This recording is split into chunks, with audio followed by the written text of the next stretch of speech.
Euh, alors bonjour à tous, merci à tous d'être venus ce matin. Je suis très heureux de vous accueillir ici. Donc, je suis Charles Lefroment, le fondateur du cabinet Pergamon. Je ne vais pas vous parler longtemps, je vais laisser la parole très rapidement à Anne-Sophie, mais je voulais dire un mot et puis commencer par un petit mot et une anecdote. Le petit mot, il est à destination de Renaud Damzin, le directeur de cabinet de Madame la Haut-Commissaire aux compétences, que je remercie d'être là ce matin parce qu'il a remplacé au pied levé sa haut ou haute commissaire qui a été prise par un déplacement de dernière minute d'urgence. Et merci beaucoup d'être venu malgré ça avec peu de temps parce que on avait très envie quand même de pouvoir avoir le point de vue des pouvoirs publics sur cette question de la formation. Et la deuxième chose, c'était une anecdote que je voulais faire à propos de ce sujet de la formation.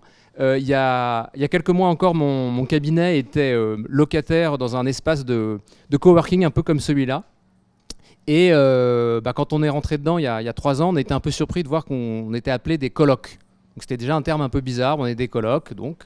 Puis plus bizarre encore, le mot de passe du réseau Wi-Fi c'était « c'est du taf mais c'est du kiff ». Et alors là c'était carrément plus bizarre et c'est vrai que les locaux avaient beau être sympas, beaux, nos camarades, nos collègues, dont certains sont ici d'ailleurs, qui étaient plutôt inspirants, mais quand même c'était un peu bizarre et j'ai pas trouvé une seule personne, un seul consultant, un seul stagiaire, quel que soit l'âge, un partenaire qui trouvait pas ça un peu bizarre et un peu malaisant. Ce truc c'est du taf mais c'est du kiff. Alors que pourtant, comme vous le voyez ce matin, quand même c'est du taf mais souvent c'est du kiff, quoi. Voilà, c'est sympa. Et ce que je veux dire avec cette petite anecdote, c'est que entre le monde de l'entreprise traditionnelle tel qu'on se représente parfois, avec ses PC qui rament, sa réunionnite aiguë, son matériel, son mobilier un peu vieillissant, trouvé sur un catalogue Bruno, un peu technique, un peu déprimant, et la start-up nation qui prétend pouvoir résoudre tous les conflits en décrétant qu'il n'y a plus de séparation entre le travail, le perso, les N+1, les N-1, que tout est un peu sur un plan d'égalité.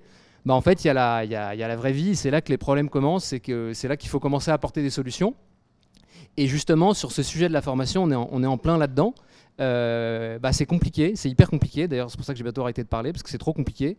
Comment est-ce qu'on fait à la fois pour que la formation professionnelle, parfois qu'on porte au nu, que parfois on critique énormément, fasse en sorte qu'à la fois on résolve le problème de recrutement qu'ont les entreprises, c'est le sujet pour le Haut Commissariat, qu'on résolve ce problème d'inadéquation des compétences et qu'en même temps qu'on permette aux salariés, comme ils le demandent aujourd'hui, de s'accomplir par le travail, sachant qu'un grand nombre d'entre eux disent que l'entreprise ne leur permet pas de le faire. D'ailleurs, certains se mettent comme freelance, ils disent voilà, j'ai voulu m'épanouir, donc j'ai quitté le monde du salariat, j'ai quitté mon employeur, et en même temps, on n'arrête pas de demander aux entreprises d'assurer une mission de formation professionnelle.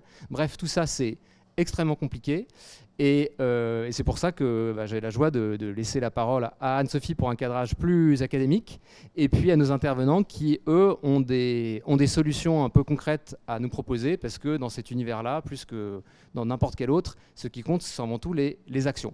Voilà, donc merci à tous et bonne conférence, bonne table ronde.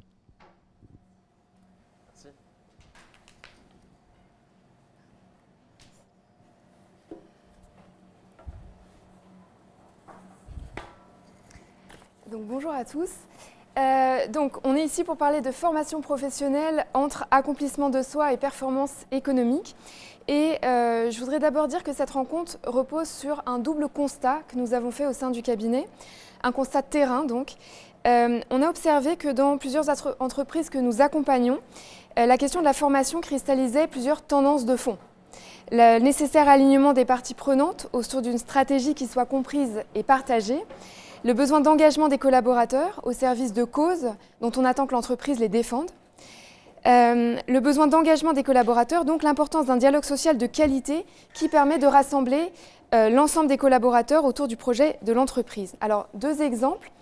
À l'occasion d'un plan de transformation, nous avions touché du doigt le hiatus qu'il pouvait y avoir entre d'un côté les besoins en compétences de l'organisation à court et moyen terme, et de l'autre côté, les aspirations plus personnelles des collaborateurs. On a pu mesurer l'ampleur du travail de conviction qu'il fallait mener auprès d'eux pour les inviter à se former, parfois changer complètement de voie professionnelle et se repositionner sur les métiers du numérique notamment. Autre exemple, et certains d'entre vous ici le connaissent bien, suite à un audit RH, l'un de nos clients nous avait indiqué que beaucoup de leurs collaborateurs regrettaient d'être pris à partie par les détracteurs de l'industrie chimique pour laquelle ils travaillent et ne pas avoir toujours les moyens de leur répondre. Et ce qui nous est apparu alors, c'est que le désir d'apprendre des collaborateurs pouvait être irréductible à une formation précise sur une expertise donnée ou à l'acquisition de soft skills un peu traditionnels comme la prise de parole en public, apprendre à faire du feedback. En l'occurrence, il fallait que l'entreprise crée un contenu de formation propre pour répondre à un besoin spécifique. Alors, constat terrain, mais aussi constat en matière réglementaire, avec la loi du 5 septembre 2018 pour la liberté de choisir son avenir professionnel. Cette loi fixe un objectif ambitieux à tous les acteurs de la formation, contribuer à la création d'une société de compétences dans laquelle la formation est au service des salariés, mais aussi de la santé économique du pays. Elle place donc les personnes, donc des individus qui sont pensés en dehors de leur lien à leur entreprise ou à leur métier, au cœur du système de formation professionnelle. Mais elle fait aussi de la formation par les compétences un pilier du collectif. C'est ce que Muriel Pénicaud rappelait dans son discours à l'Assemblée nationale du 11 juin 2018. Elle affirmait que la compétence était, je cite, « la meilleure protection contre le chômage » et même, je cite encore, « la protection sociale active du XXIe siècle ». L'approche par les compétences permet-elle donc vraiment de concilier intérêt individuel et intérêt collectif ? Alors, la compétence est une notion ambivalente et c'est l'objet de l'échange qui va suivre. À 3 titres, elle s'inscrit tout d'abord dans le champ de la responsabilité sociale et environnementale, au carrefour des obligations légales des entreprises et de leur engagement volontaire au service de l'intérêt général. De fait, le rôle des entreprises dans la prise en charge de la formation s'est accru ces dernières années, dans la formation continue, mais aussi dans la formation initiale, par la possibilité qu'elles ont de créer leurs propres organismes de formation, par l'apprentissage. Les collaborateurs attendent aussi beaucoup de l'entreprise en la matière, au-delà du rôle économique qui est le leur. D'après une étude qui avait été menée fin 2020 par l'Institut de l'entreprise sur la base d'ateliers citoyens, il apparaissait que, au-delà des offres de formation, les Français insistaient sur la capacité de l'entreprise à faire évoluer les salariés dans leur vie professionnelle de façon générale, pas juste au sein de l'entreprise, et à offrir leur chance à des profils atypiques, c'est-à-dire qu'il y avait des compétences indépendamment au-delà des diplômes qui étaient reconnus. Alors, deuxièmement, la notion de compétence reflète aussi la tendance actuelle à la confusion entre sphère professionnelle et sphère privée, comme le rappelait Charles tout à l'heure. D'après un sondage philonomiste IFOP qui a été mené en janvier 2020, 82% des répondants estimaient que l'entreprise était responsable du bonheur des salariés. Alors, sans aller jusque-là, certaines formations aux soft skills, prise de parole publique, prendre confiance en soi, acquérir du leadership par exemple, confinent en fait au développement personnel. Par ailleurs, la compétence se distingue de l'expertise métier en ce que le collaborateur peut choisir de la mobiliser à des degrés divers, selon son degré de motivation, ce qui introduit en fait au cœur du champ professionnel les notions de liberté et de désir. Et donc, un collaborateur qui travaille bien serait celui qui en a vraiment le désir et l'entreprise aurait à charge de susciter ce désir. Enfin, l'acquisition de compétences repose aussi sur l'apprentissage informel. D'après l'étude menée par le CEREC sur la période 2015-2019, 60% des salariés disaient l'importance des apprentissages informels auprès des collègues, pendant le temps de travail donc, car les compétences se construisent aussi dans l'exercice du travail lui-même. Or, seuls 9% des salariés interrogés disent bénéficier d'un contexte managérial et d'une activité de travail qui est favorable aux apprentissages informels. Dans son ouvrage « Donner et prendre, la coopération en entreprise », le sociologue Norbert Alter montre que le travail au sein d'une organisation et son bon fonctionnement repose largement sur les dons des collaborateurs. Dons en temps, notamment, pour expliquer à un collègue comment fonctionne telle et telle machine ou tel et tel aspect de l'entreprise, partage d'un savoir utile. Et donc, la formation par les pairs joue un rôle dans la construction du lien social au sein de l'entreprise. Est-ce à dire qu'il faudrait l'encourager, l'institutionnaliser, en reconnaître la valeur, quitte à revoir de fond en comble la relation d'un collaborateur à son employeur? C'est une question qu'on juge en tout cas pertinent de poser.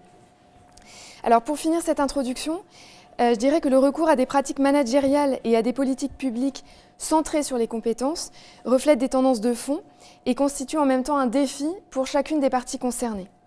Alors pour les entreprises qui se retrouvent dans la situation paradoxale de prendre en charge la formation aux compétences nécessaires sur un marché du travail qui est le même pour tous et qui s'impose à nous, mais aussi de favoriser l'émancipation des collaborateurs, dont beaucoup attendent aujourd'hui la remise en cause des cadres traditionnels de la vie collective en entreprise, lieu et temps de travail par exemple. Les salariés, eux, font face à deux horizons très différents. D'un côté, multiplier l'acquisition des compétences au risque de devenir des blocs de compétences, et de l'autre, privilégier le développement de soi, sa créativité, au risque de ne plus trouver dans l'entreprise et le monde du travail en général aucun motif de satisfaction. Enfin, les pouvoirs publics ont la tâche difficile de fixer un cap et d'orchestrer les missions des différents acteurs de la formation. Pour démêler tous ces fils, pour mieux comprendre le sens à donner à la notion de compétence et le rôle de chacun dans leur promotion, nous avons réuni 3 personnes et 3 points de vue. Celui des pouvoirs publics, donc Renaud Damezin, qui est directeur de cabinet de la Haut-Commissaire aux compétences, Anne Thévenet-Abitbol, donc le point de vue de l'entreprise, qui est vice-présidente prospective et nouveaux concepts chez Danone, et le point de vue des acteurs de formation, avec Loïc Jourdain, qui est cofondateur de la start-up Simbel. Alors pour commencer, un mot de présentation de nos invités. Donc Renaud Damezin, est-ce que vous pourriez nous rappeler quel est le rôle du Haut-Commissariat aux compétences et la manière dont vous traitez de la formation au quotidien? Oui, bonjour. Donc le Haut-Commissariat aux compétences a été créé en fait en même temps que Emmanuel Macron est arrivé à ses fonctions de président de la République. C'était un souhait très fort à la fois de campagne et qui s'est incarné très rapidement dès les premiers mois, que d'aller vers ce que vous décrivez très justement, vous rappelez très justement tout à l'heure, la société des compétences. Avec l'idée que cette société des compétences ne pouvait pas être simplement le fait et le sujet des actifs occupés, salariés, mais qu'elle devait concerner en fait l'ensemble de la société, qu'on ne pouvait pas simplement miser sur le développement des compétences des personnes en poste, mais que si on voulait vraiment et véritablement accompagner les transformations de l'économie, si on voulait garantir une cohésion sociale sur le long terme, si on voulait embarquer finalement l'ensemble de la société vers la nouvelle économie qui se dessine, les transformations qui se dessinent, il était nécessaire d'investir aussi en faveur des personnes les plus éloignées de l'emploi. Et donc le Haut-Commissariat aux compétences, il a vraiment cet objectif premier de faire plus et de faire mieux à l'attention des personnes qui sont les plus éloignées de l'emploi. Faire plus, l'objectif quantitatif il a été fixé très rapidement, environ 2 millions de personnes supplémentaires bénéficiant de formations pour les faire accéder plus facilement et plus rapidement à l'emploi.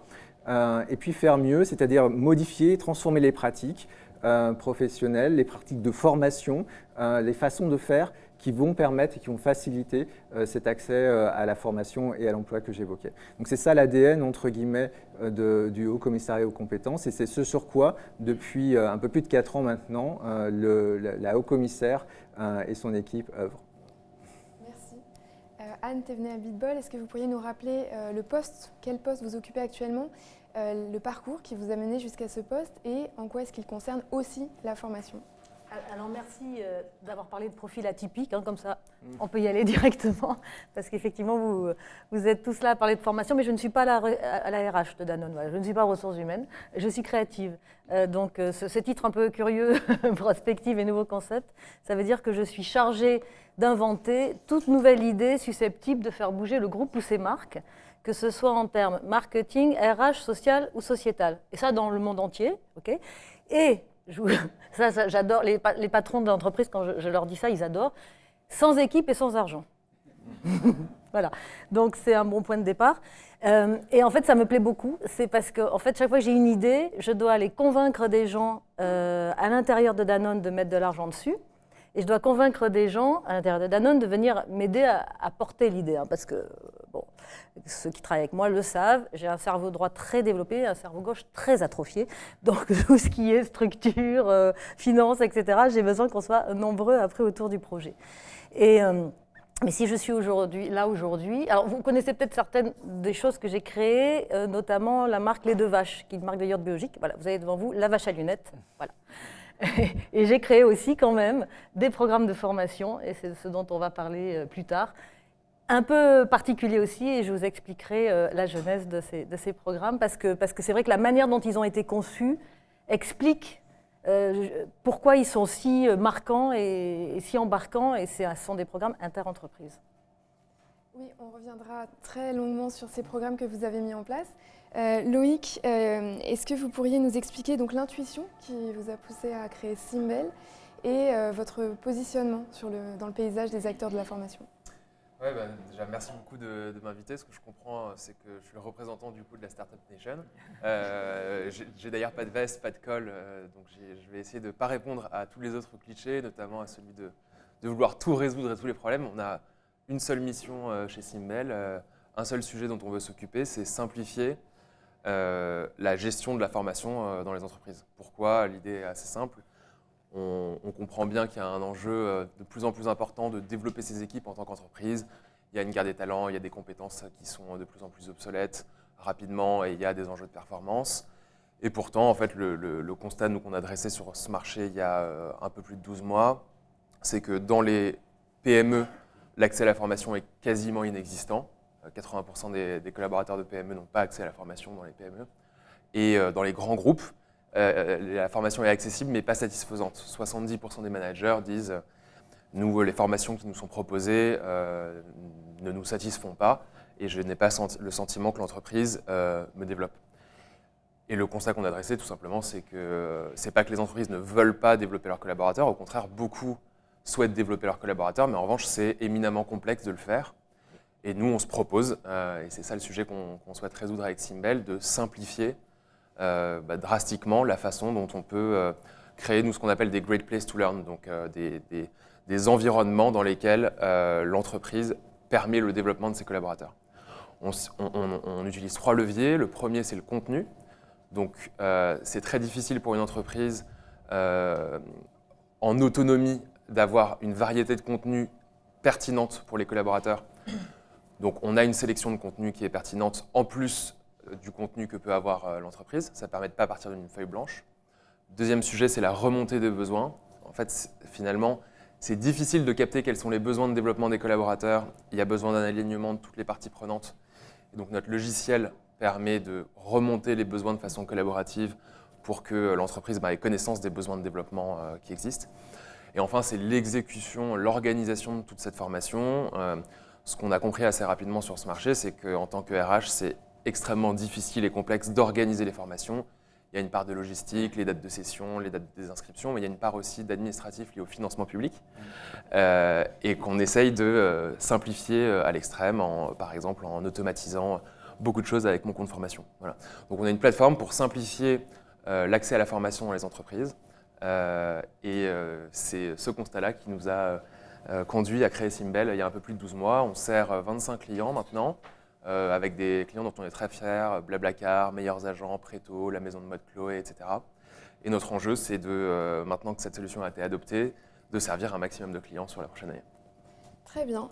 Alors passons à la notion même de compétence. De quoi est-ce qu'on parle?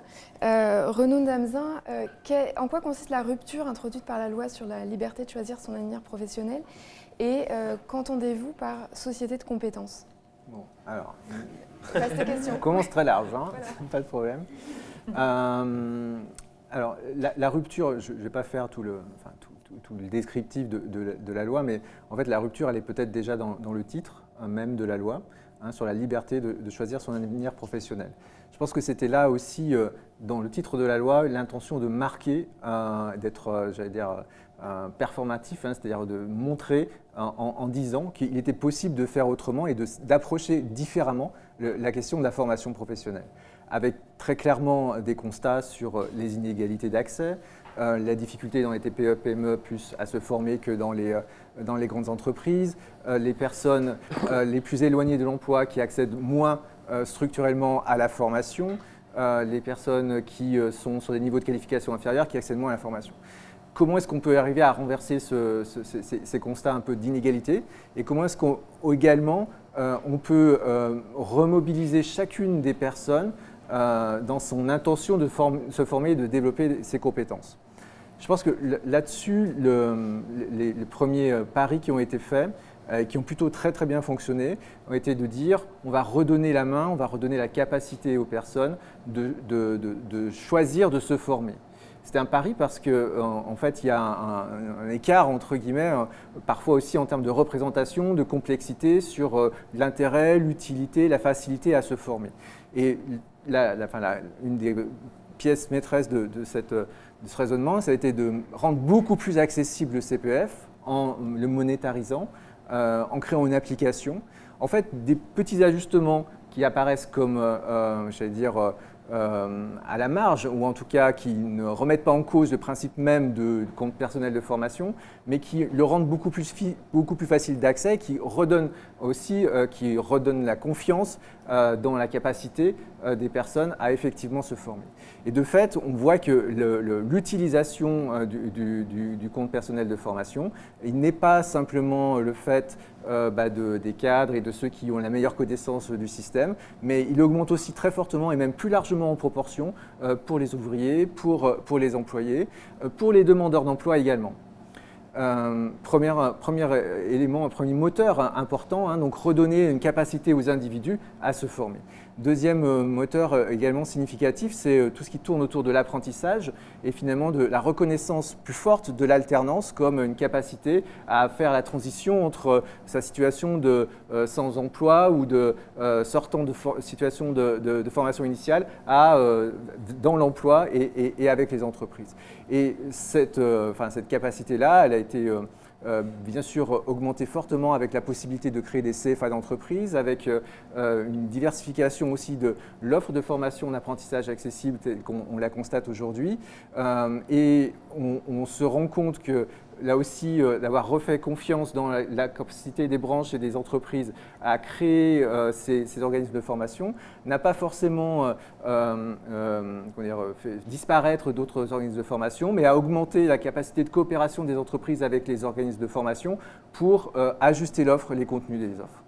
Donc en fait, on a mis dans cette loi une capacité, on a donné par cette loi une capacité plus importante aux acteurs et d'abord aux individus s'approprier le sujet de la formation. Après, donc, à côté de cette logique de transformation par la loi, il y a eu aussi, c'est là-dessus que je voudrais insister, une logique de transformation par l'investissement. C'est-à-dire, comme je le disais tout à l'heure en introduction, la conscience que pour les personnes qui sont les plus éloignées de l'emploi, il fallait faire plus de toute façon.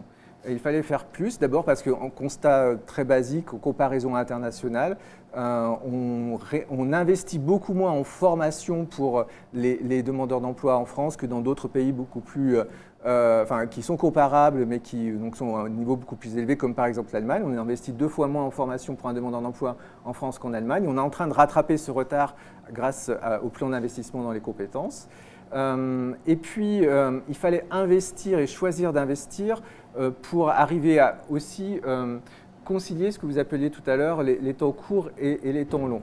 C'est-à-dire que, en fait, on se rend compte que si on veut vraiment transformer les pratiques de formation, si on veut permettre aux personnes d'accéder à des temps de formation qui leur permettent vraiment d'accéder à des métiers différents, à des reconversions professionnelles ou à des qualifications qu'ils n'avaient pas précédemment, il faut du temps long.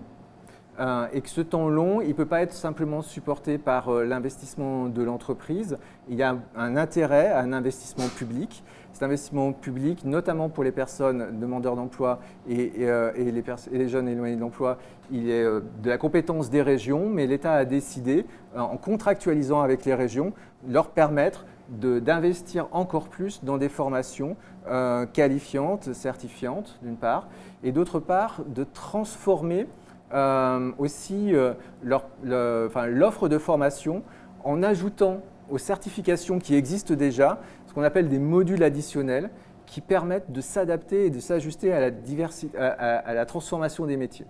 Autrement dit, vous avez un métier, une certification classique qui existe. Aujourd'hui, les régions sont à la fois capables de financer la certification et le module supplémentaire qui va vraiment adapter le contenu de la formation aux besoins de l'entreprise et aux besoins du secteur d'activité.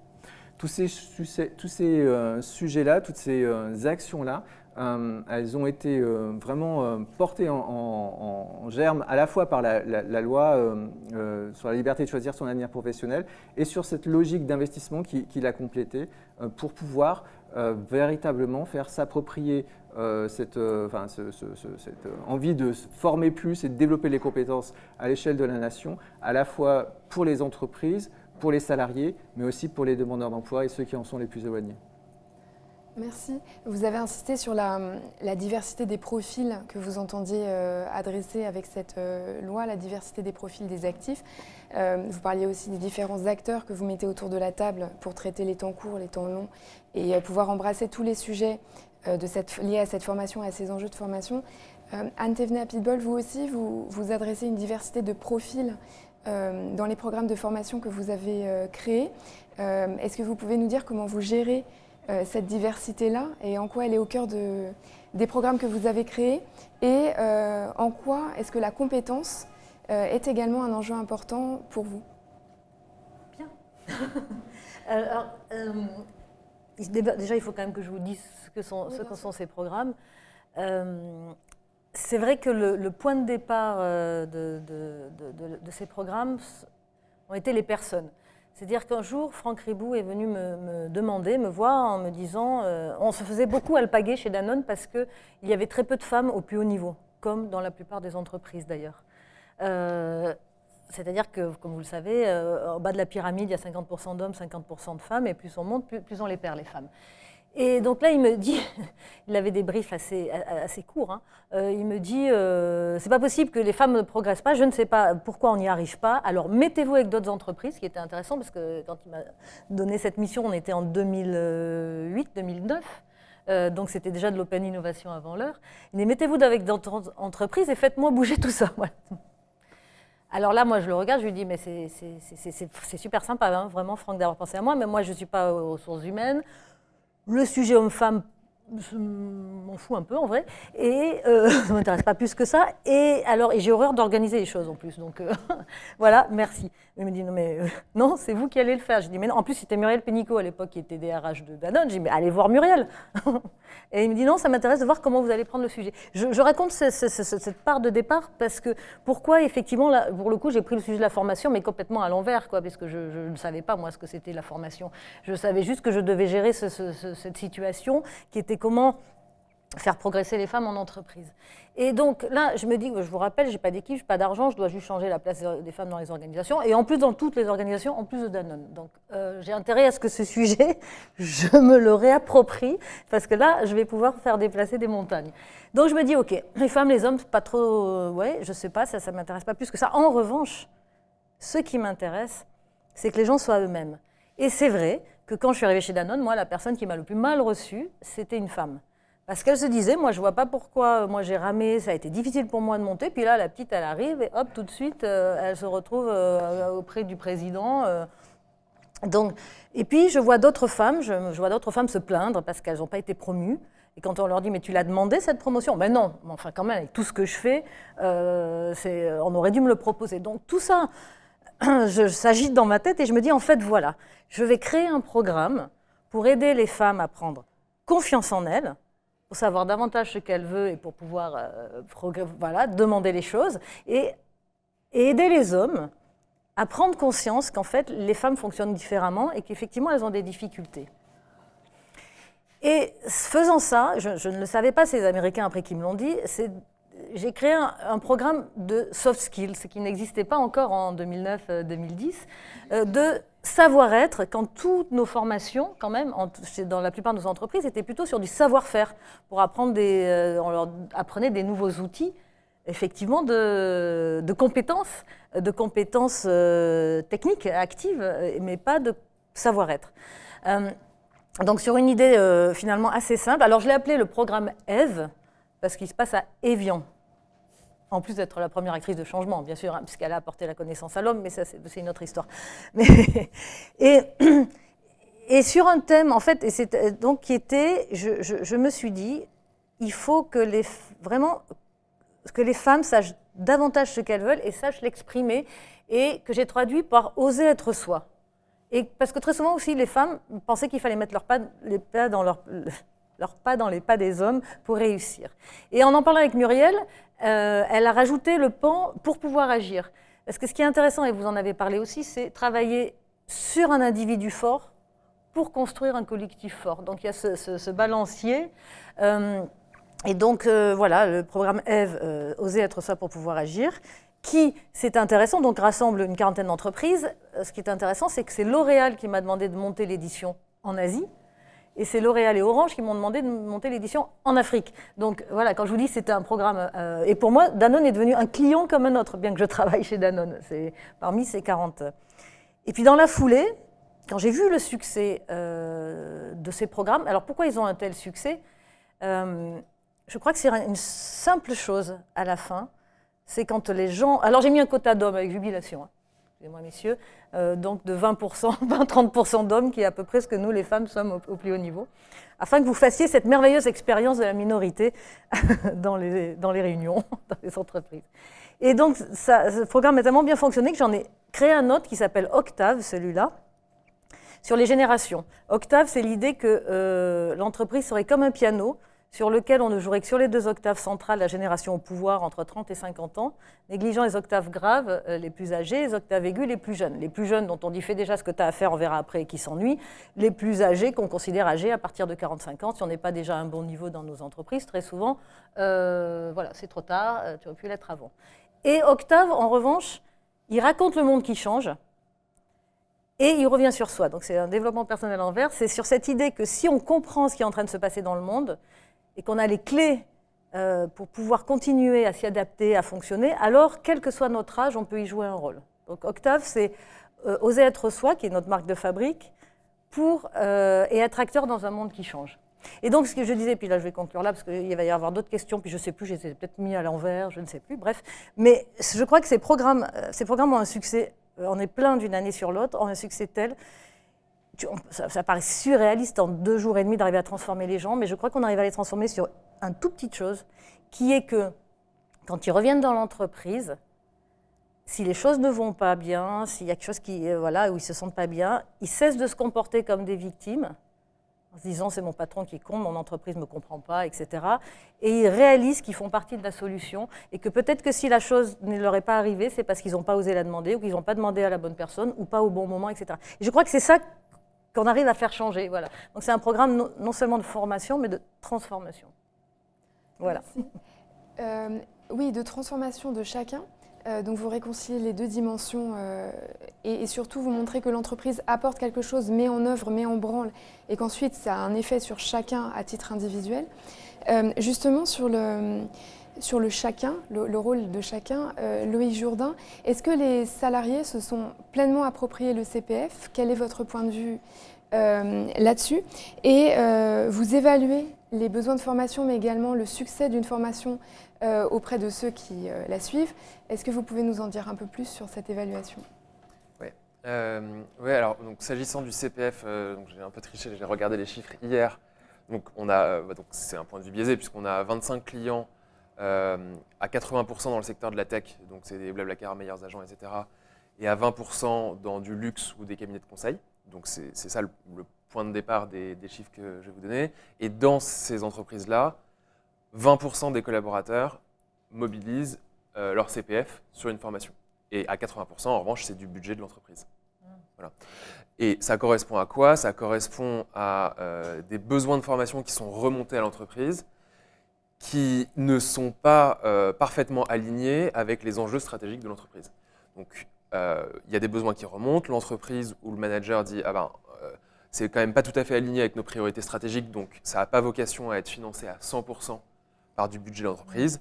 Et là vient intervenir le CPF sous une forme de cofinancement. Moi, en tant qu'entreprise, je veux participer à ton développement, même si ce n'est pas aligné 100% avec les objectifs stratégiques. Donc, ce qu'on peut faire, c'est un cofinancement ou à hauteur d'un financement à 100% par le CPF. Donc, voilà la répartition, nous, qu'on observe dans les entreprises. Sur le CPF, pour en avoir parlé avec beaucoup de RH de ces entreprises, je crois que le constat, il est assez clair. C'est que c'est une opportunité exceptionnelle. Il y a un enjeu de former, reformer un nombre considérable de personnes. Je crois que l'OCDE parle de 1 milliard de personnes d'ici 2030. Donc sans dispositif exceptionnel comme peut l'être le CPF, je ne vois pas comment c'est possible. En revanche, il y a évidemment des effets de bord. Le premier, à mon avis, enfin celui qu'on constate sur le terrain, c'est que se former, ça nécessite du temps. Et que du coup, quand on se forme alors qu'on travaille en même temps, c'est très difficile de le faire le soir et le week-end. Ouais. Et du coup, le CPF, ce qu'on observe, c'est qu'il y a une partie quand même des formations qui sont réalisées par les actifs, qui se font sur des sujets peut-être qui sont un peu moins difficiles à traiter le soir et le week-end. Et c'est très concrètement difficile de se former le soir et le week-end sur de l'Excel, sur du marketing, sur de la data, etc. Et donc il y a probablement quelque chose à faire en co-construisant quelque chose avec l'entreprise, où l'entreprise met à disposition du temps pour se former, parce que sans ce temps mis à disposition par l'entreprise, c'est difficile pour les collaborateurs, pour les individus et les employés de se former. Et donc sur la partie évaluation, donc c'est pour ça que le sujet de la formation, à mon avis, est très complexe. C'est qu'en fait, mesurer le ROI d'une formation, c'est éminemment compliqué, voire illusoire. Enfin, c'est assez difficile de dire telle personne qui a fait une formation à la vente va être capable de vendre à 2 fois plus de clients que ce qu'elle faisait avant, fois le nombre de cas sur développer plus vite, avoir un meilleur marketing, etc. En revanche, et nous c'est ce qu'on essaye de faire, c'est important de mesurer objectivement l'impact des formations. La façon dont on s'y prend via notre logiciel, il y a une première mesure objective qui est juste est-ce que la formation a été réalisée, pour combien d'heures, à quel pourcentage, qui est intervenu, etc. Ça, c'est le premier niveau. Le deuxième niveau de mesure objective, c'est la satisfaction de la personne qui a participé à la formation. Et en réalité, c'est extrêmement important parce que ce qu'on observe quand même, c'est que on ne peut pas faire apprendre à quelqu'un quelque chose qu'il ne veut pas. Donc si à la fin, aussi qualitative soit la formation, si à la fin, la personne qui a participé à la formation ne voulait pas faire cette formation, elle va mal noter cette formation et très certainement, elle n'aura rien appris. Donc c'est ça que ça indique, cette mesure-là. Et la troisième qu'on est en train de mettre en place, on est en train de faire les tests, c'est de mesurer l'impact de la formation à travers l'entourage. C'est de demander aux managers, aux collègues, est-ce que vous avez observé que telle personne qui a participé à telle formation a changé son attitude, a progressé, etc. Voilà. Et donc, c'est les 3 volets qu'on essaye de mettre en œuvre pour mesurer objectivement les formations. Et on se rend bien compte que sans logiciel, c'est difficile à faire pour une entreprise et pourtant, c'est très important pour elle. Merci. Les compétences, donc on a essayé d'explorer un petit peu la notion. Il y a aussi beaucoup d'acteurs en jeu.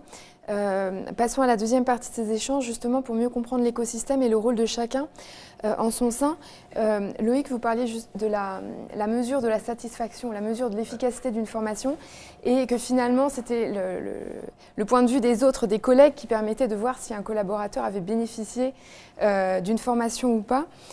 Du coup, Anne Thévenet, je me retourne vers vous parce que justement, vous nous expliquiez que le meilleur retour que vous aviez pu avoir venait des managers qui venaient vous demander qu'est-ce que vous avez fait à tel et tel collaborateur pour qu'il change de façon aussi spectaculaire. Donc, est-ce que vous pouvez nous en dire plus sur les raisons du succès de ces formations et sur la manière dont ça sert à la fois le développement personnel des collaborateurs, vous parliez oser être soi, mais également la performance du groupe Danone et en fait de toutes les entreprises dans lesquelles vous mettez en œuvre ces programmes. Alors, c'est vrai que donc, vous parliez aussi, j'avais besoin de parler de ce qu'étaient les programmes avant de répondre à votre question tout à l'heure sur la diversité des gens, sur l'audience, mais en fait, je crois que ce qui favorise aussi le succès de ces programmes, c'est l'interentreprise. Parce que du coup, on se dit c'est pas mon entreprise seulement qui est moins bonne qu'une autre. Elles sont toutes finalement, elles réagissent toutes de la même façon. Ensuite, en ce qui concerne Eve, nous pensons que pour aider les femmes à progresser au plus haut niveau, il faut commencer tôt. Parce qu'on se le met assez tôt, le plafond de verre sur la tête. Donc, donc on demande... et ça, c'est intéressant parce que, en fait, j'ai fait j'ai pris mon petit bâton de pèlerin et je fais le tour des entreprises au départ pour vendre Eve. Et ça, c'est à l'époque Pierre Denain, qui était DRH de Crédit Agricole, qui m'a dit qu'il faut des promotions verticales. C'est-à-dire qu'on demande un tiers de jeunes talents, un tiers de directeurs et directrices et un tiers de DG. Et donc, comme je vous ai dit, entre 20 et 30% d'hommes qui seraient middle management et top management. Donc déjà, il y a une sorte d'équilibre aussi dans l'audience qui fait que ça donne une dynamique positive et on construit le vivier. Et en ce qui concerne Octave, on demande 25% de moins de 30 ans, pas facile à trouver dans les grandes boîtes, 25% de plus 50 ans, alors là, c'est encore plus difficile, donc on a baissé à 48, et 50% évidemment de la décennie du milieu. Donc tout ça fait des brassages intéressants où justement on est dans de la diversité pure, et dans aussi l'observation des uns et des autres qui contribue énormément aussi parce que finalement on s'aperçoit qu'au fond on a beaucoup plus de problématiques et de valeurs communes que ce qu'on imaginait. Par exemple, les jeunes qui font Octave, ils reviennent en disant mais on croyait qu'on était bien plus différents que les autres et en fait on est tous à la même recherche au fond et c'est ça ces programmes de soft skills et c'est ce que l'entreprise doit comprendre parce que vous parliez de kiff et taf, mais oui, c'est qu'au fond il y a les valeurs extrinsèques que seront les salaires, que seront voilà, les positionnements, etc. Mais les valeurs intrinsèques qui sont énormes, dans le besoin de sens, le besoin de faire quelque chose qui vous fasse progresser, qui vous intéresse et pour lequel vous êtes reconnu. Voilà, en fait, c'est ça le bonheur au travail. C'est d'avoir l'impression de contribuer, d'être aligné avec qui on est. Ça, c'est vraiment ces programmes de soft skills. Pourquoi ça marche? Parce qu'il y a plein de gens qui nous disent, mais finalement, au fond, je ne me suis jamais pris le temps de me poser la question. Je suis bon petit soldat, on me dit de faire ça, et je n'ai même pas cherché à savoir si, au fond, j'étais bien dans ce que je faisais là, ou si je peux prendre ce sujet. C'est pour ça que je vous ai raconté le point de départ. Moi, ça ne me plaisait pas du tout de faire une formation sur les femmes au départ. C'est parce que je l'ai tourné que je me suis dit, ah bah tiens, là, j'ai trouvé l'angle avec lequel moi, je suis à l'aise. Donc, c'est ce on pousse chacun qui vient à ces programmes de dire, voilà, réfléchissez, vous n'êtes pas des victimes, vous faites partie de la solution. S'il y a quelque chose qui ne vous plaît pas, vous le faites différemment. Si vous n'avez pas obtenu le nombre de personnes qui dit mais j'ai pas eu cette promotion et à qui on dit mais tu l'as demandé, non, ça c'est plus possible. Donc ça a entraîné aussi des tas de choses. Par exemple, chez Danone avant, quand il y avait un poste proposé, si celui qui proposait ce poste recevait une liste dans laquelle il n'y avait pas un seul nom de femme, eh ben ok, ça n'intéresse pas les femmes. Bon, ok. Aujourd'hui, ça n'est plus possible. Il dit, mais attends, tu n'as pas fait ton travail. Tu sais que les femmes, très souvent, elles ne se mettent pas en avant, il faut aller les chercher. Donc, on introduit, ça c'est sur le plan collectif, on introduit des réflexions qui est, il faut aller chercher les gens même s'ils ne viennent pas à vous, d'où l'intérêt du quota, en fait. Au départ, aucune femme s'est dit, moi, je refuse d'être une femme quota, qu'est-ce que ça veut dire? Mais en vrai, le quota, ça oblige simplement à aller chercher des gens tout aussi compétents ou des femmes tout aussi compétentes qui sinon ne se manifestent pas. Donc voilà, tout ça fonctionne parce que ça permet à chacun d'être davantage aligné avec qui il est et ce qu'il veut, et ça permet cette prise de conscience collective des différences de fonctionnement des uns et des autres, et du fait que plus on est des individus forts, et c'est ce que vous disiez sur la formation, plus on est aligné avec qui on est, plus on est bien dans sa peau, plus on est en accord et on est performant pour son entreprise. Et en plus, et ça conclut avec votre question, on est contagieux. Parce que du coup, tout le monde a envie d'y aller aussi, quoi. Et c'est effectivement ce que me disaient certaines personnes, me disant, je ne sais pas ce que tu as fait. Non seulement elle ne râle plus, mais en plus, elle entraîne tout le monde derrière elle. Donc voilà. Belle con. Oui, mais justement, il n'y a pas que Danone, mais vous créez une dynamique et il y a plein d'entreprises qui veulent vous rejoindre autour de ces programmes. Loïc Jourdain, la question des compétences a une place stratégique au niveau national, ça a été rappelé. Quid au sein des entreprises? Est-ce qu'on peut dire que la question des compétences devient stratégique au sein des entreprises aussi? Et comment ça se matérialise de votre point de vue? Nous, on voit trois enjeux, nos clients nous remontent trois enjeux stratégiques. Il y a l'enjeu de performance. Il faut se former pour être plus performant. Bon, là, il y a toujours un sujet de, oui, mais est-ce que telle formation a permis vraiment d'être plus performant? on comprend bien que oui au global, mais c'est difficile de le mesurer précisément. Il y a un enjeu de tout simplement avoir les compétences pour faire son travail, ses tâches. Et là, les compétences changent très très vite. Et donc les entreprises voient comme enjeu très important de mettre à jour les compétences de leurs collaborateurs. C'est le fameux milliard de personnes qui, d'ici 2030, devra être formées ou reformées pour répondre aux enjeux de demain. Et enfin, et ça c'est peut-être le plus nouveau, je dirais, en tout cas sur le secteur de la tech, c'est la guerre des talents. C'est finalement pour attirer et retenir les meilleurs talents, nous ce que nous remonte les RH, c'est qu'il n'y a que 3 leviers. Il y a le salaire, il y a le confort dans lequel les salariés travaillent tous les jours, et il y a un dernier levier qui est probablement le plus sous-optimisé et qui est pourtant de plus en plus important pour les candidats, c'est les perspectives de développement proposées par l'entreprise. Et c'est peut-être ça, je dirais, qui ces dernières années change et qui nous est remonté de plus en plus et qui fait que le sujet est de plus en plus stratégique. C'est l'enjeu pour les entreprises de proposer des perspectives de développement aux collaborateurs pour attirer et retenir les meilleurs talents. Et du point de vue des collaborateurs, sur les formats qu'ils privilégient, est-ce que entre présentiel et distanciel, par exemple, il y a de nouveaux arbitrages qui se font ? Nous, en tout cas, on n'a pas trouvé de formule magique. Et en fait, je pense qu'à la fin, la question du format, c'est vraiment une question de qu'est-ce qui est le plus adapté à l'objectif. Par exemple, une formation en physique, ça prend du temps et ça coûte beaucoup d'argent. Une vidéo de 5 heures, ça prend moins de temps et ça coûte moins d'argent. Il y en a une qui aura, et chacun aura un impact différent.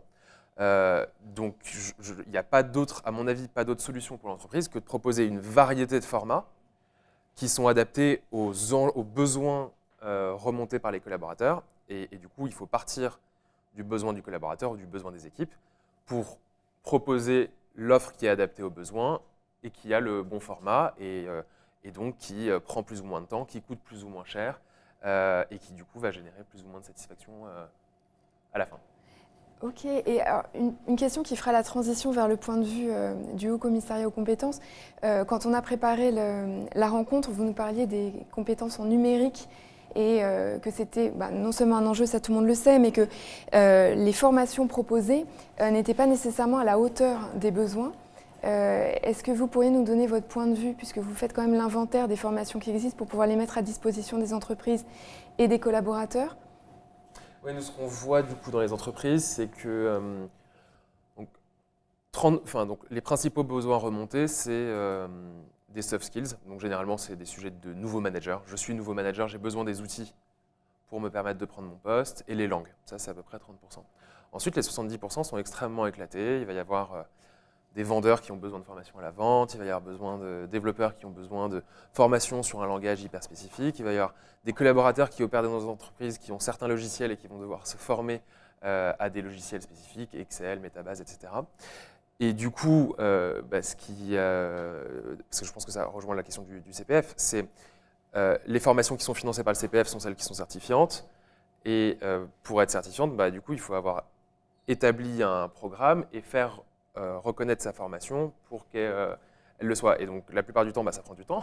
Ça prend 1-2 ans. Donc, il arrive que certains besoins de formation qui sont extrêmement importants aujourd'hui n'aient pas de formation certifiante en face. Et donc, le CPF ne peut pas être mobilisé alors même que ce sont des besoins hyper importants pour les collaborateurs et pour les enjeux de performance de l'entreprise. Du coup, je me tourne vers vous, Renaud Damezin. Quel est le rôle de l'État face à une situation comme celle-ci ? Et vous parliez tout à l'heure de la mobilisation des régions et des branches pour construire des programmes de formation et pour financer à la hauteur des besoins. Quelle place donner aux entreprises dans la construction de l'offre de formation et notamment sur ces enjeux du numérique ? L'important, c'est d'arriver à garantir la diversité des voies d'accès à la formation, avec cette capacité à concilier temps long, temps court qu'on évoquait tout à l'heure. Et peut-être pour moduler un peu ce qu'on a dit jusqu'à présent, pas forcément, et même certainement pas tout miser sur le compte personnel de formation. c'est-à-dire aussi travailler avec les entreprises sur leurs besoins d'adaptation de leur appareil productif, de transformation des métiers, et d'investissement par les entreprises effectivement dans de la formation qui va bien. Accompagner aussi les organismes de formation à transformer leur propre ingénierie pédagogique, leurs propres outils. Et là, pour le coup, la puissance publique, elle a vraiment tout son intérêt parce qu'elle a cette capacité à au moins faire amorcer des transformations qui peinent à advenir. Très clairement, la crise sanitaire a été un révélateur du besoin d'encore mieux transformer encore plus vite, on va dire, l'appareil de formation aujourd'hui en France. Et c'est une des raisons pour laquelle on a lancé en 2021 un plan de transformation de la formation et de digitalisation de la formation, avec 3 gros objectifs.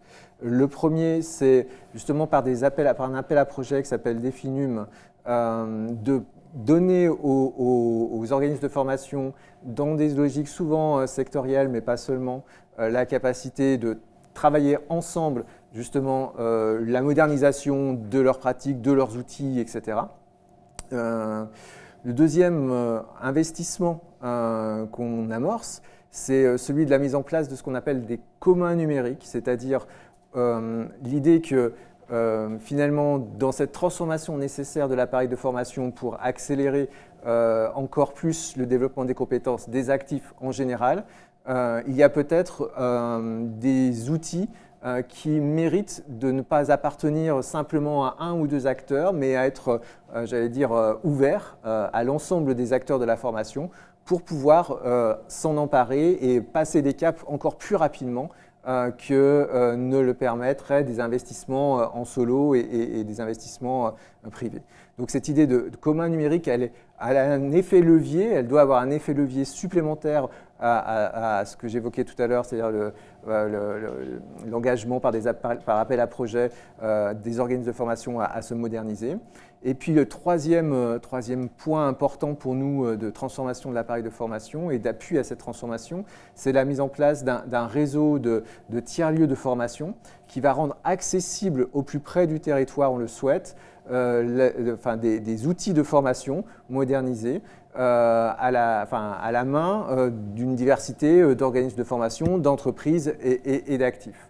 Et ça va se passer aussi avec les régions qui vont être porteuses de ces appels à projets pour que, au plus près aussi des besoins de territoire tels qu'elles le vivent et elles l'éprouvent au quotidien, puisse être implanté ce type de tiers-lieux ou se greffer dans les tiers-lieux déjà existants, par exemple celui-ci, des outils de formation accessibles.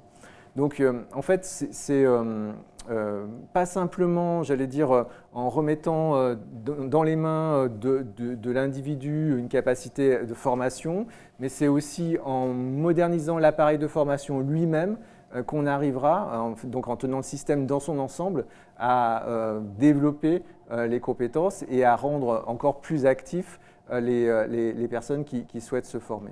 Et cette modernisation-là, c'est bien sûr de l'investissement et c'est bien sûr dans des cadres aussi d'orientation et de mise à disposition de moyens d'investissement public qu'on arrive à atteindre des objectifs qui seraient autrement un peu plus compliqués à atteindre. Et alors, le grand plan d'investissement dans les compétences arrive à son terme. Il courait sur la période 2018-2022. Est-ce qu'on peut déjà en tirer un bilan et définir quelques perspectives pour les années à venir? Oui. Alors, donc effectivement, c'est un plan quinquennal. Alors, déjà, je voudrais souligner le caractère très novateur même de ce principe-là, c'est-à-dire qu'on a eu des plans qui sont succédés, d'ailleurs souvent, le plan 10 000 formés en plus, le plan 50 000 formés en plus, le plan 100 000 formés en plus, le plan 500 000 formés en plus en 2016. Donc on a eu des plans qui se sont succédés, mais qui se sont arrêtés tout de suite après. Et avec un effet stop and go qui a été très compliqué en fait à suivre, à la fois pour les organismes de formation, mais surtout pour les entreprises et pour les bénéficiaires demandeurs d'emploi. Donc déjà, le plan quinquennal a cette vertu de mettre sur la durée une capacité d'investissement, de donner de la lisibilité aux acteurs publics comme aux acteurs privés pour investir dans les compétences. Ensuite, le plan, il avait cette volonté d'investir pour faire plus et très clairement en termes de bilan, j'allais dire purement quantitatif, si on doit compter le nombre de personnes qui sont rentrées en formation, on sera aux objectifs souhaités de 2 millions de formations et d'entrées supplémentaires en formation sur le quinquennat. Mais on n'avait pas simplement cette envie de faire plus par l'investissement, ce qui est important, mais aussi, je le disais tout à l'heure, de faire mieux. Et de faire mieux, ça voulait dire aussi par des programmes nationaux, aller chercher des publics beaucoup plus éloignés de la possibilité de se former pour les ramener vers à la fois l'envie de se former et l'accès à l'emploi. Je pense que d'ailleurs ça fait un peu écho à ce que vous évoquiez tout à l'heure sur l'alignement des planètes nécessaires et le fait d'avoir son projet dans l'entreprise qui correspond à celui de l'entreprise elle-même et on parlait de co-construction, etc. Quand on est à l'extérieur de l'entreprise, on n'a pas forcément justement cette visibilité des souhaits et des besoins de l'entreprise et on n'a pas non plus forcément spontanément en tête un projet professionnel qui existe. Ceci d'autant moins quand on est très éloigné de l'emploi, qu'on a perdu confiance dans les institutions, qu'on a perdu confiance dans même la capacité de l'entreprise à vous accueillir, etc. Et donc on a lancé tout un ensemble de programmes qui ont pour objectif de préparer les personnes pour mûrir leur projet professionnel, pour leur redonner confiance avant de les faire rentrer en formation. Et donc, cette approche globale avant, pendant et après, pour nous, elle est très importante. Donc, il y a eu le programme 100% inclusion, par exemple, qui est allé chercher des personnes les plus éloignées d'emploi, prépa apprentissage qui travaille sur le préalable à l'entrée dans l'apprentissage pour les personnes qui n'ont pas encore de visibilité très claire sur ce que c'est que d'être un alternant et puis qui se demandent même qu'est-ce que ça veut dire tel métier et tel métier. Prépa compétences pour des personnes qui sont en situation de demandeur d'emploi mais qui ont besoin encore d'affiner leur projet professionnel avant de se dire c'est cette formation pour cet emploi-là. Donc on a travaillé sur ce moment préalable à l'entrée en formation, mais qui est aussi une garantie de réussite et de la formation proprement dite. Et pour nous, ça c'est un vrai succès de la démarche du plan d'investissement dans les compétences que d'avoir refusé le parcours en silo ou simplement l'investissement dans l'action de formation, mais d'essayer de travailler sur des parcours dits sans couture où de la maturation du projet jusqu'à l'emploi, on est en mesure de prendre et d'accompagner la personne dans son parcours vers l'emploi. Et puis, si on doit raisonner aussi en termes, j'allais dire, très factuels, sur le fait de savoir si finalement investir dans les compétences, ça a un retour sur investissement, là, en fait, on ne se permet pas simplement de répondre, nous, intuitivement à cette question parce qu'on y croit et on en fait un moteur de notre action, bien sûr, au quotidien, avec, dans notre équipe, avec aussi les services de l'État, la DGEFP, avec Pôle emploi, évidemment. Ce n'est pas simplement, ce résultat-là que je vous donne, mais c'est le résultat du comité d'évaluation du plan d'investissement dans les compétences, qui, dans son second rapport, souligne le fait qu'investir dans les compétences, pour les personnes notamment les plus éloignées d'emploi, notamment les moins qualifiées, a un effet sur la trajectoire professionnelle, a un effet sur l'accès à l'emploi, une différence de 8 points dans la probabilité d'accéder rapidement à un emploi pour les personnes qui sont en situation de formation plutôt que pour des personnes qui ne sont pas formées à profil comparable. Autrement dit, l'investissement en formation a un vrai effet sur les trajectoires des personnes et d'ailleurs le comité d'évaluation souligne le fait que, et toutes les comparaisons internationales le montrent, c'est un effet persistant. C'est-à-dire que finalement, passer par ce temps de formation, et d'autant plus quand vous avez maturé votre projet et qu'il a du sens, aller vers cette formation vous donne, sur le temps long, plus de chances et de capacités d'intégration professionnelle dans l'emploi durable. Ce sont des résultats qui nous semblent tout à fait positifs et qui nous permettent de questionner justement la suite, puisque, comme vous le disiez fort justement, on est là sur la dernière année de notre action. Alors la suite, ça sera peut-être la même chose ou peut-être différemment. Ce qui nous semble très compliqué, en fait, c'est de dire on va s'arrêter maintenant. Parce qu'on aurait exactement les effets qu'on n'a pas souhaité, qu'on n'a pas souhaité voir se reproduire quand on a dit on a investi sur 5 ans. Si on se met à s'arrêter là maintenant, on sait qu'on va avoir finalement plus de demandeurs d'emploi en situation difficile d'accéder à l'emploi. On sait qu'on aura du mal à faire redémarrer l'investissement formation parce qu'on se rendra compte qu'il va falloir le faire 2-3 années après. Donc ce qu'on souhaite, c'est qu'on ait une continuité dans l'investissement.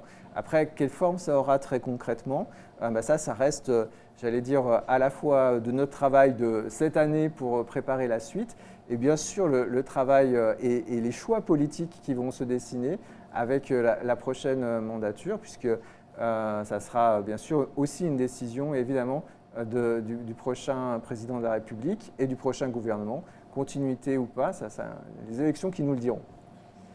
Merci beaucoup.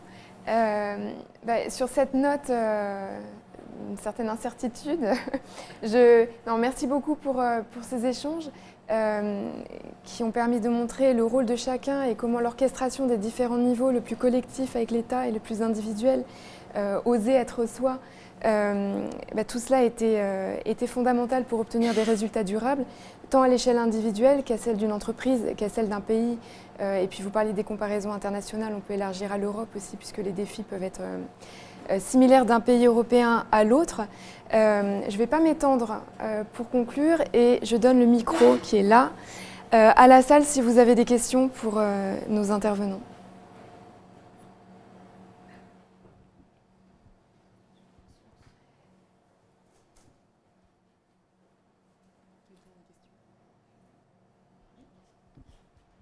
Alors, merci beaucoup pour cet échange qui était vraiment passionnant. Ce qui m'a beaucoup frappé dans notamment le récit, l'origine du programme EVE, et en relation avec peut-être la difficulté de faire adhérer les personnes aux formations, de leur donner de la satisfaction, mais aussi d'identifier les publics les plus éloignés, j'ai le sentiment que finalement, la formation, c'est un enjeu de relation. Et j'aimerais savoir dans quelle mesure vous prenez, alors vous avez donné un ébauche de réponse au travers de cet accompagnement sans couture. J'ai bien aimé cette expression. Comment préparer à la formation justement dans la prise de conscience de soi, prise de conscience de ses besoins. Alors en anglais, on appelle ça le empowerment. Mais je pense que voilà, tout à chacun au long de sa vie, quand on se forme, on doit se poser la question pourquoi, qu'est-ce que je veux, et puis ne pas nier le fait que le succès d'une transformation se joue dans la relation. J'aimerais vous entendre sur ce sujet-là de la relation, tout comme les enfants et le succès des méthodes Montessori peuvent nous inspirer, nous le montrent. Nous sommes encore des cerveaux gauches et cerveaux droits, et nous avons besoin de mobiliser nos relations humaines pour réussir et pour apprendre. Que faites-vous dans ce sens-là, ou que pouvons-nous imaginer aussi au sein de l'entreprise? Bon, j'ai des idées. Peut-être Anne Thévenin-Bidbol rentrer peut-être plus en détail sur les programmes et sur la place de... Alors oui, l'interpersonnel, je parlais aussi des échanges informels tout à l'heure, oui. Sur la place de tout ça dans vos programmes. Ce qui est très intéressant, c'est qu'on a eu un laboratoire à échelle mondiale avec le Covid, La plupart des entreprises, en tout cas tertiaires, voilà, se sont retrouvées derrière avec des gens en télétravail, ce qui d'ailleurs, au niveau, on parlait des nouvelles technologies, c'est vrai que nous on a créé Octave au départ en disant c'est les nouvelles technologies qui accroissent la différence entre les générations. Et 2012, qui est le premier Octave, on apprenait aux gens à faire un profil LinkedIn. Vous imaginez que depuis les choses ont changé, mais surtout aujourd'hui, ça n'est plus le sujet parce que le Covid nous a tous mis, en tout cas au niveau de la pratique des outils digitaux, quand même à peu près tous au même niveau. Et c'était intéressant de voir les manques qui se sont exprimés de relations, d'informels. Ça a été l'horreur pour ceux qui rentraient dans l'entreprise, quelle que soit l'entreprise, et qui se retrouvaient finalement à ne pas connaître. Et on s'est rendu compte que en termes de créativité, en tout cas, le manque de frottement est épouvantable. De frottement, c'est-à-dire de gratuité, de pas toujours être dans l'objectif, mais justement, il y a des tas de choses qui se créent, de relations fortuites qui vont vous raconter une histoire auquel on n'est pas allé chercher, enfin tout ce qui est la sérendipité, là, qui sont des rencontres par hasard et qui tout à coup vont nourrir une réflexion. Donc effectivement, avec le Covid, on s'est rendu compte de cette nécessaire déambulation, frottement, besoin de relations informelles, dont c'est vrai que vous en avez beaucoup parlé, hein.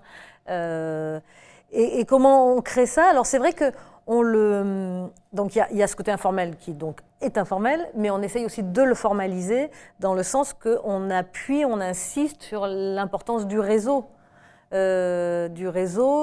est donc en dehors de son cercle. C'est comment, personnellement, moi, évidemment, comme au départ, pas d'équipe, pas d'argent et des projets énormes, c'est parce que je peux m'appuyer sur des gens, parce que le réseau... Et c'est vrai que si vous reprenez Ève, on se rend compte que les hommes, finalement, ont un peu plus de réseau parce qu'ils passent un peu plus de temps, néanmoins, à la machine à café à discuter, quand une femme, très souvent, ça paraît stéréotypé, mais c'est juste une question de gestion du temps.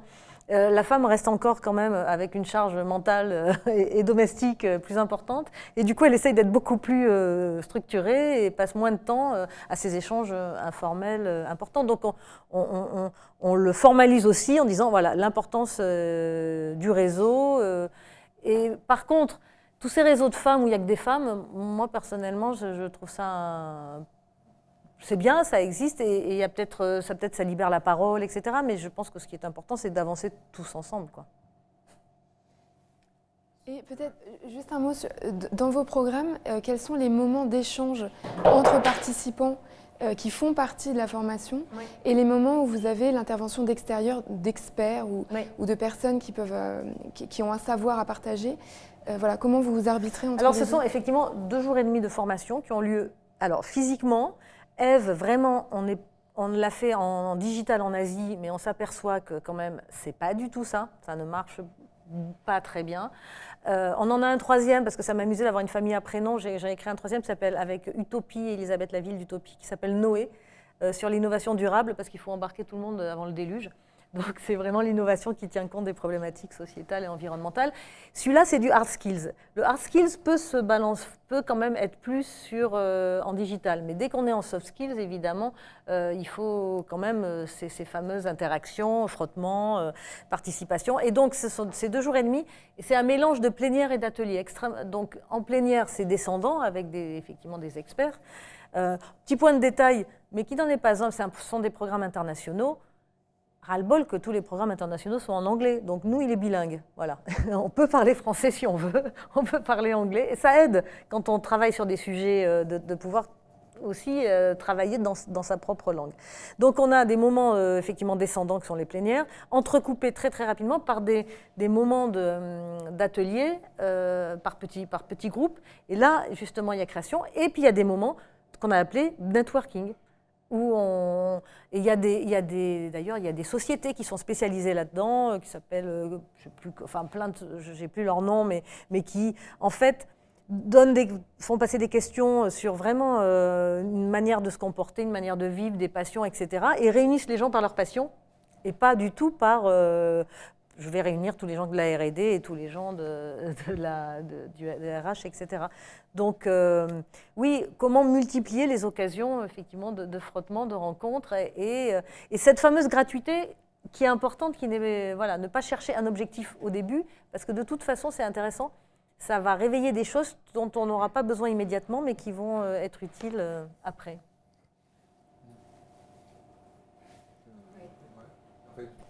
Pour compléter, pardon, alors, si vous voulez.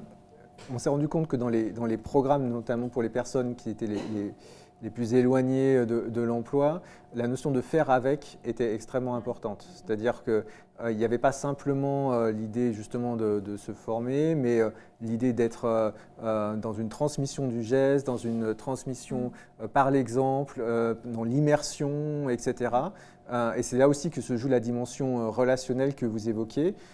Et donc la notion même de formation dans ce cadre-là, elle est, c'est vrai, interrogée. On peut se demander si c'est de la formation au sens j'allais dire, juridique du terme, mais en fait c'est du développement de compétences qui a un impact bien sûr sur la personne, sa trajectoire et même sa capacité ensuite à se former dans des formats parfois plus classiques.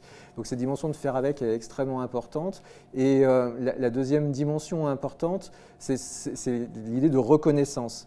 C'est-à-dire qu'une personne qui arrive avant de se former ou qui même doute de sa capacité à se former n'a pas forcément une représentation très claire de tout ce qu'elle sait faire, de tout ce qu'elle a capitalisé comme expérience, comme savoir-faire. Et ces dimensions-là, qu'on essaye de formaliser, par exemple dans le cadre de la validation des acquis de l'expérience et qui est un peu complexe, mais qui doit être d'ailleurs simplifiée. C'est une dimension très importante pour se dire que, en fait, on a bien passé une partie de sa vie, de sa trajectoire professionnelle à apprendre et à savoir faire, et à développer des savoir-faire qui méritent une reconnaissance. Et cette prise de conscience-là, elle a un effet aussi sur la capacité et la volonté après de se former et de continuer à se former avec les autres. Justement, j'avais une question moi, sur le lien ou l'absence de lien entre formation et transmission. Est-ce que la formation, ça doit être quelque chose qui est à côté de l'entreprise, en dehors de l'équipe managériale, ou est-ce que la transmission, c'est aussi un levier de formation dans les équipes, à son travail? Vous parliez de donner des perspectives, c'est aussi comment on apprend au travail, comment les missions qu'on nous confie nous fait apprendre, nous fait progresser, et aussi comment inciter les entreprises à faire de la formation continue, mais c'est-à-dire en continu au travail. Il y a d'autres questions? En fait, je pense qu'on est... Ça marche pas, en fait. Ah, pardon. Non, mais je pense qu'on est en train de se rejoindre. Je voulais, en fait...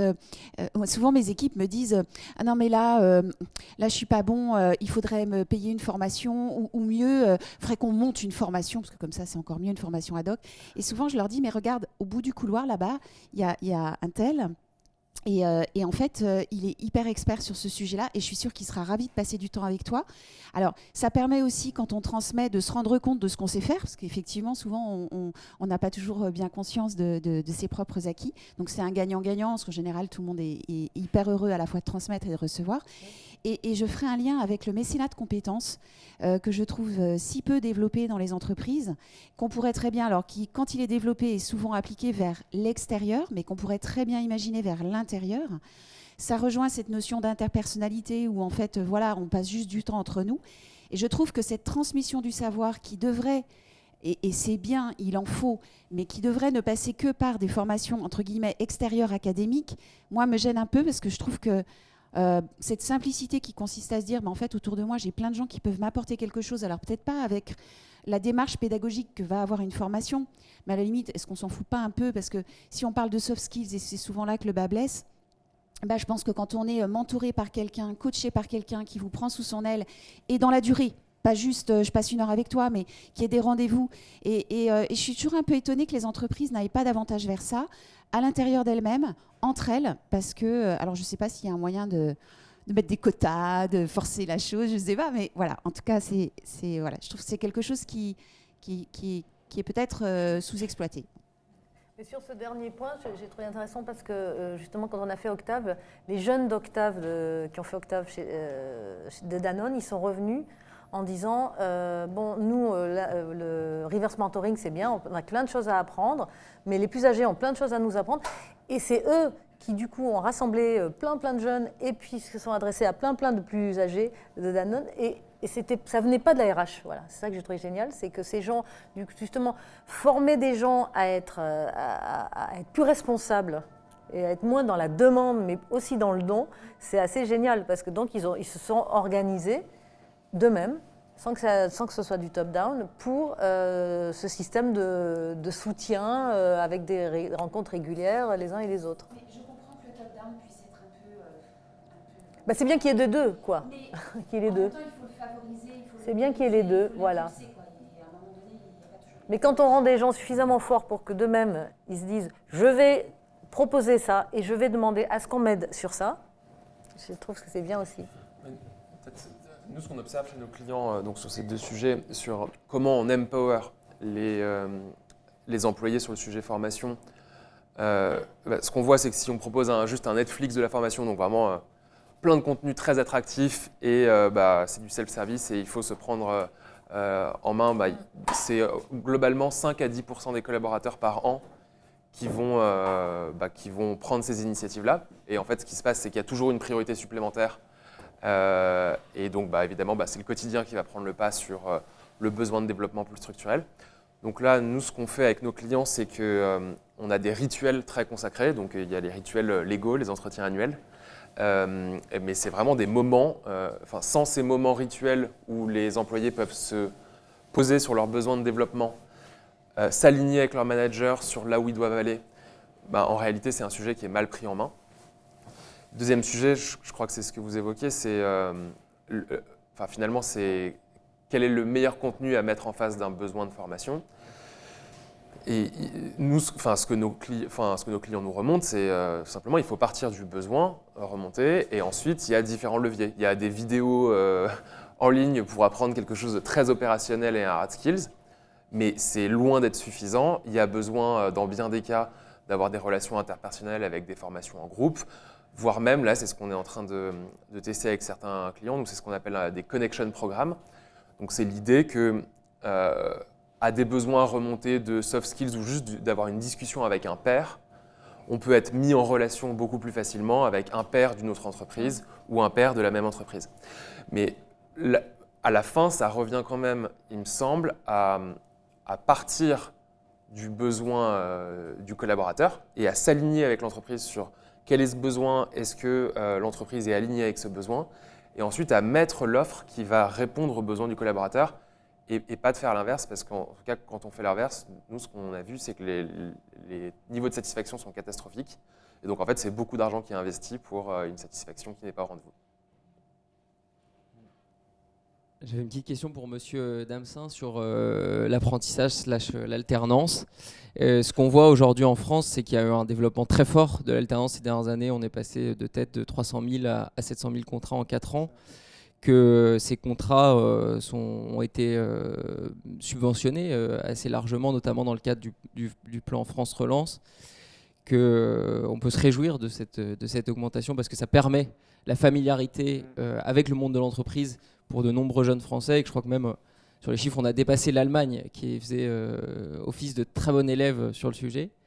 Néanmoins, j'avais 2 questions pour vous. Déjà, est-ce que vous pensez que cette dynamique est très liée à cette subvention apportée aux entreprises dans le cadre du recrutement d'un alternant? Et comme ces subventions s'arrêtent au 30 juin prochain, est-ce que vous pensez qu'on va freiner, voire régresser sur le sujet? Ça serait ma première question. Et ma deuxième question, c'est une question plus budgétaire. Je crois que c'est France Compétences qui a budgété à peu près à 8 milliards d'euros les aides autour de l'alternance et de l'apprentissage. Est-ce que, comme on voit un développement important de tout ça, est-ce que c'est toujours juste que ce budget passe dans le budget, disons, formation lié au ministère du Travail? Est-ce qu'on ne devrait pas s'interroger sur le fait de faire financer tout cela non plus par les entreprises, mais par l'éducation nationale ou l'enseignement supérieur et la recherche? Ok. Je vais faire une réponse très politique alors. est-ce que le succès de l'apprentissage est dû à la prime? Il y a une contribution évidente de cette prime à la dynamique qu'on a constatée, ça c'est certain.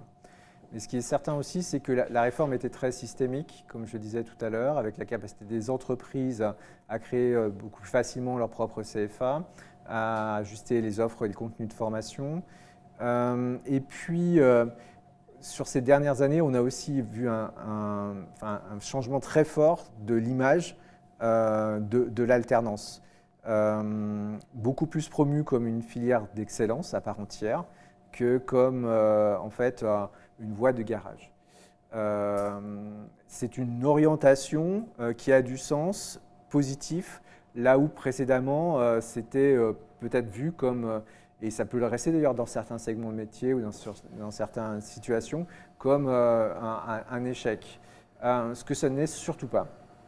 Et je pense que évidemment, l'aide a contribué à accélérer cette dynamique que j'évoquais, mais les efforts très importants pour communiquer positivement sur cette nouvelle façon d'apprendre, sur cette façon d'apprendre qui n'est pas nouvelle, mais qui devait être perçue comme intéressante par les personnes, est là aussi très présente. Alors après, est-ce que si on retire l'aide, demain, on aura une situation qui s'inversera? Je n'en sais rien, pour tout vous dire. Je ne le sais pas parce que, en fait, alors, je vais utiliser une image. On a mis un peu les doigts dans la prise du côté aussi des entreprises. On s'est rendu compte que, notamment dans une situation où on a des difficultés à recruter, l'apprentissage, l'alternance au sens large, c'est aussi une très bonne façon d'amener plus rapidement les jeunes et les moins jeunes à accéder facilement aux postes et aux offres d'emploi qui sont proposées. Donc c'est une modalité de recrutement intéressante, c'est une capacité de se développer, de rénover aussi, de repenser aussi un peu ces pratiques professionnelles, parce que quand on augmente la part des apprentis, on fait venir d'autres représentations et d'autres façons de faire dans l'atelier ou dans le service, etc. Donc tout ça a un effet qui fait que si on devait un jour retirer cette aide, il est quasi certain que le soufflet ne retomberait pas, à mon avis, aussi mécaniquement que cela. Après, il y a la question bien sûr de la soutenabilité financière de tout ça. Et finalement, la question de savoir jusqu'à quel point et jusqu'à où on va aller en termes de développement de l'apprentissage et de l'alternance, et est-ce qu'on est capable de suivre ce rythme-là.